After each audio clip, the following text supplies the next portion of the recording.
You look at it from the Egypt perspective, no Mohamed Salah. Interesting thoughts coming from the coach afterwards, suggesting that they just couldn't risk his shoulder.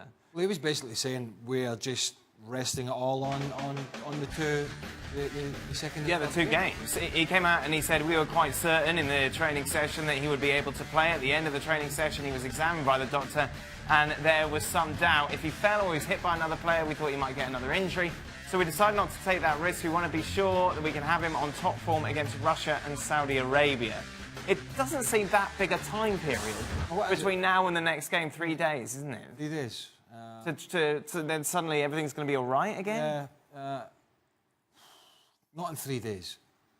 Maybe a week.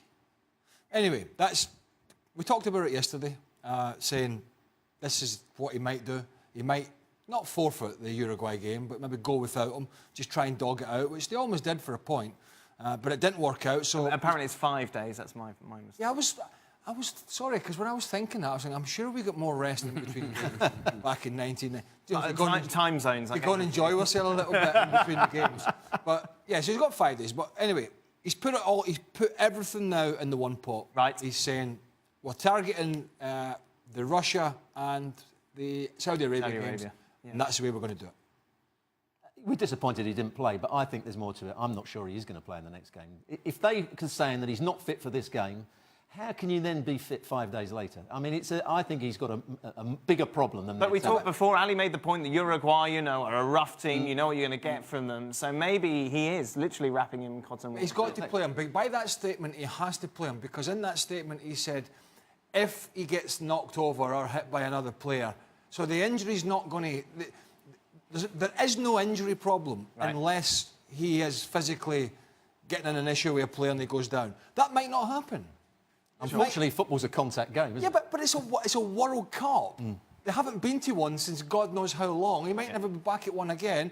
There is no injury unless he hits the ground, and then it's a maybe. He has to play. And they were saying that they made the decision, not him. What is clear is that he wasn't right to play.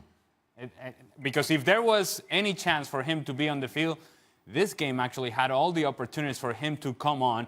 When Uruguay was pushing forward, they knew they needed the 3 points. They deserved the 3 points. They were getting after. All of a sudden, Godin is taking long runs, playing up top and being a presence in the attack. You wouldn't see that from Uruguay. Sometimes they got disorganized. That was the moment to bring Mohamed Salah onto the field, because he gives you a change of pace. So clearly, he was not right to play.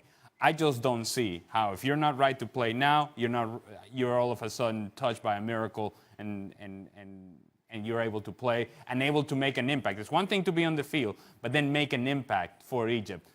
I don't think, I've been saying it all along, I don't think he will trust his body to do the things that he was able to do with Liverpool, with Egypt in this tournament. They have it all to do. When you take a look at the group, 3 points behind, you've got to win against Russia and Saudi Arabia.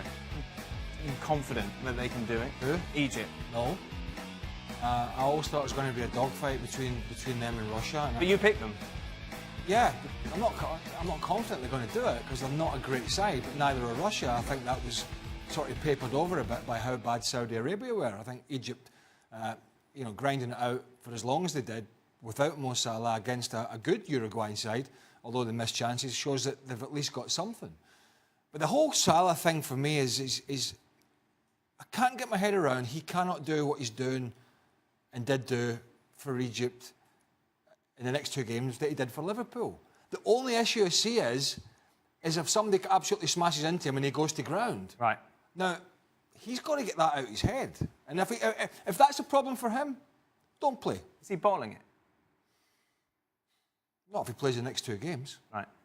And he does well and they win. But the question is he prepared to take a potential injury to play in the World Cup for his country? Right? Because he can play. It's whether or not the shoulder's going to stand up to somebody smashing into him. That's a risk I would take, just to play in the damn thing.